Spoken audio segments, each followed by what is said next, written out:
Event channels allow multiple objects to communicate together without knowing about each other. You may have heard about event bus, which is quite similar to event channels, but event bus is typically centralized. Event channels, on the other hand, represent a specific type of event, like on player died or on level completed. As a result, we'll be able to create as many event channels as we want directly in Unity, because they will all be scriptable objects. We'll also be able to add more types of the events, such as float event, void event, vector2 event, and many more.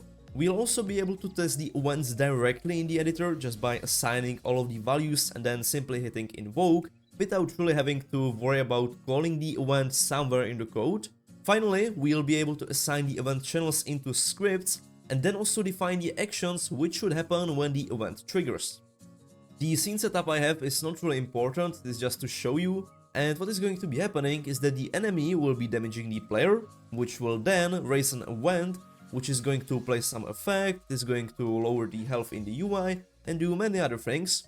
But first, we need to create the generic event class, using which we will then create all of the scriptable objects, where each scriptable object will be its own event channel. The abstract event class will be base class for each of the different event types. So it is abstract because we won't be creating this on its own. It is a generic type, so that then we can pass in really any type we want. So we can create float event, vector2 event, boolean event, and all of these other events, even our custom ones. It is a scriptable object, so that then we can create instances of them. And before we get any further with the abstract event class, we'll also need to get into the abstract event listener, because they are really going to work together. The abstract event will be storing references to all of the listeners, so that then when we invoke the event, it can pass the information further into each of the listeners. So in the abstract event listener class, this again is abstract and it is generic. We are storing the event we are listening to, so this is the abstract event. Then we also have a variable for the Unity event, which is the handy class provided by Unity, which you may know from buttons, where you can simply click the plus icon and define which functions you want to run when the event is raised. And then we'll also need to register and unregister the listener from the event channel. So on enable, we'll be registering it in the event we are listening to, and on disable, we'll be unregistering it. And also we need the function to listen, into which we are going to pass in the value, so some parameter if we have one. And then we are going to invoke the Unity event, which in turn will invoke all of the functions which are set in the inspector, and we are also passing in the value. And this is really all that we need for the abstract event listener class. It's just going to register, unregister, and listen for the event. Back in the abstract event, we can store some testing value, because later I will also be adding a button into the inspector which will allow us to manually invoke the event, so then we can pass in some value. Then we are storing a list of all of the listeners, which we then are going to assign. So for that, we will need the register and the unregister function, which is really just adding it and removing it from the list. And lastly, we have the public invoke or raise function, which is going to go through all of the listeners and call the listen function on them, which then in turn is going to call the Unity events that we assign in the inspector. Let's now use these two abstract classes to create some concrete versions of them. So I will start with a float event and float event listener. For the event, we need to add the create asset menu attribute, so that then we can create instances of these scriptable objects, and we also need to inherit it from the abstract event of type float. That's really it. And for the event listener, it's even simpler. We only need to inherit it from the abstract event listener of type float. So now we can simply right click, create, go to the events, and create the float event. So I will have one, which will be on player damaged. And the same way, if you would want, you could just copy this one and create, let's say, on score increased, and so on. Now on the canvas, where I have this slider, I will also place the listener script, so float event listener. Here you can see we can assign the abstract event we want to listen to. Right now we have just one, so on player damaged. I already have a health UI script on here, which is handling the slider, and also later it will be handling the overlay, which I have for the damage. So inside of the script, I have one variable related to the slider, and then the function where we are setting the value of the slider. All of the other stuff is related to the fading of the overlay, and because we are using a float event, which will trigger when the health of the player changes, and we have the function which is taking in a float as a parameter, Back in Unity, we can go back to the canvas. Now we can simply assign that we want something to happen in the health UI. We can select the function, go to the health UI, and up here we can see some dynamic parameters, which is going to take the parameter from the script. So in this case, we want to update the health slider. You can see we don't even need to assign any value because that will automatically be taken from the listener. So now we have this script listening for the on-player event damaged. When that one is raised, it's going to call the function to update the health slider. So the last piece of puzzle missing is just to call the event somewhere. I'm going to do this in the player health class, which is really just storing the maximum health, the current health, and then updating the health when we receive some damage. I've added a variable for the float event, and then later as we receive some damage, I'm invoking the event with the current health. And if you are interested in how the player is receiving the damage, it is happening in the enemy AI script. I've assigned the scriptable object for the player, so the event, and you can see that as the enemy is damaging the player, it is subtracting the health, which is calling the event, which then is updating the slider. So now, what if we also want to display the overlay, so display the blood, so that we know that we are actually getting some damage? You may think that we need to create some new script for that, or we need to create new scriptable object, or add a script somewhere. But it's actually going to be really simple, because we already have the scriptable object for the event on player damaged. This already has the float, and in the health UI I already have the function taking in a float, which is going to fade the damage overlay, and based on the new value, so the current health, it's going to decide whether it is below half of the health. If it is, then it's going to show the overlay, otherwise it's not going to show it. So we don't really need to do any more coding, nothing like that. We can simply go to the canvas where we have the health UI script, and we can add one more thing that's going to happen when the event is raised.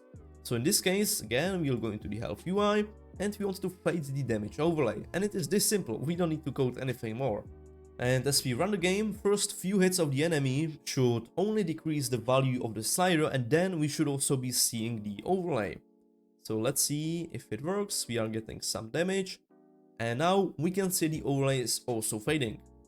If you have ever done any testing in your games, you know how annoying it is to have to always walk somewhere or kill some enemy only to see whether it's actually working, whether the enemy is dropping something, or whether it is dealing damage, whether the animations are correct, and all of this.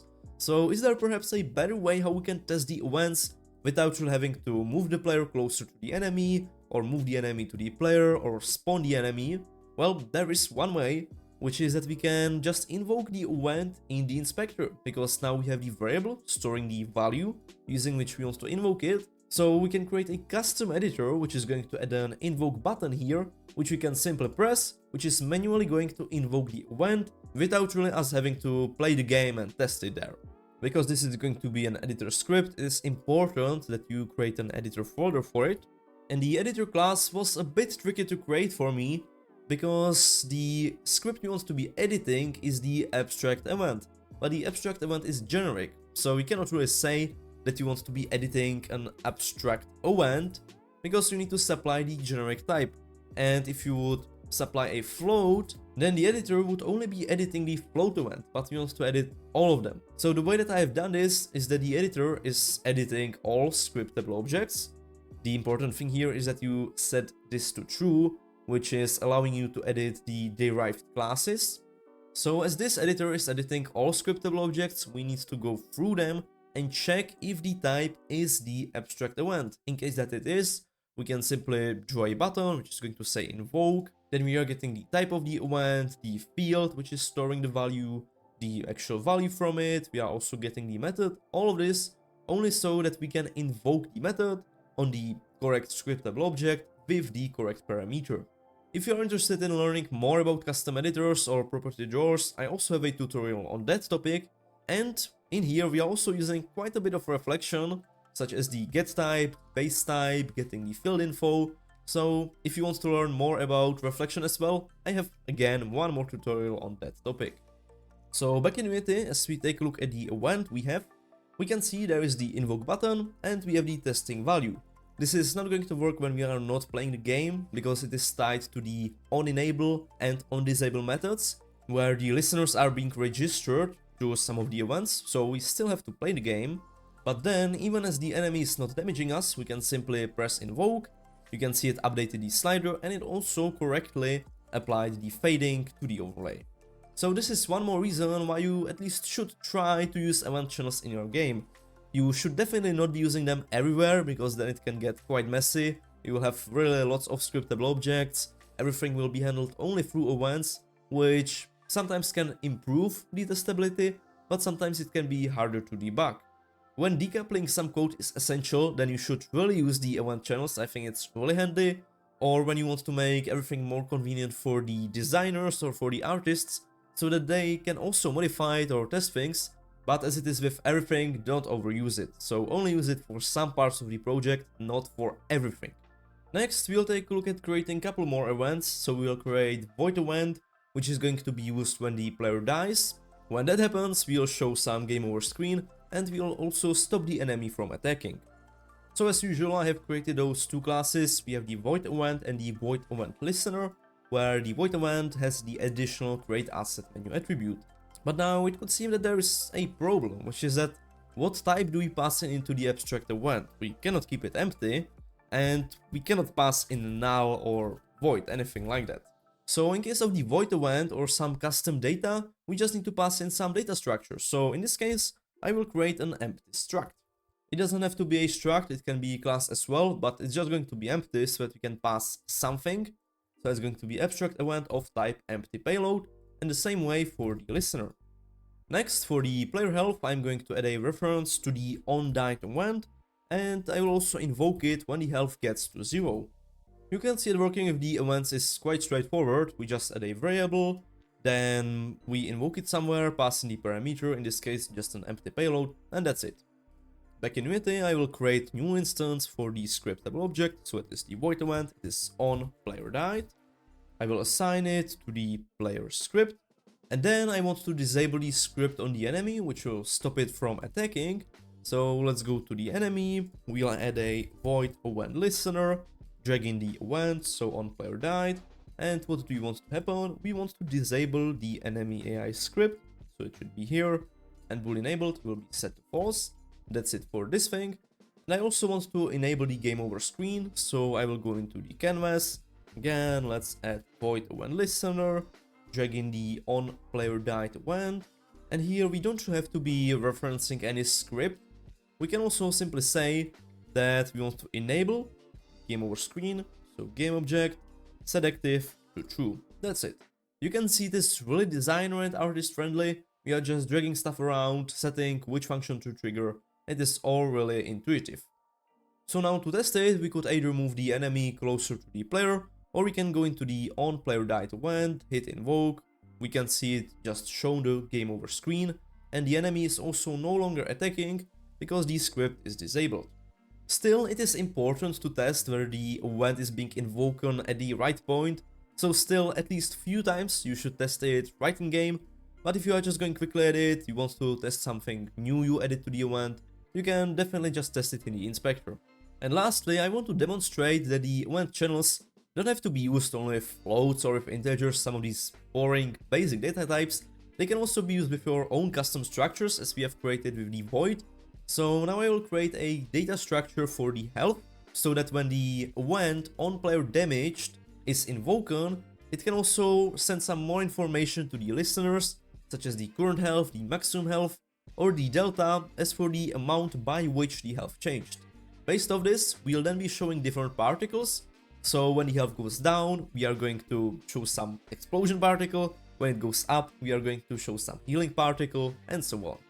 Again, I've created those two scripts. We have the health event, which is storing the health payload, which is storing the current health, maximum health, and the delta. And we also have the health event listener.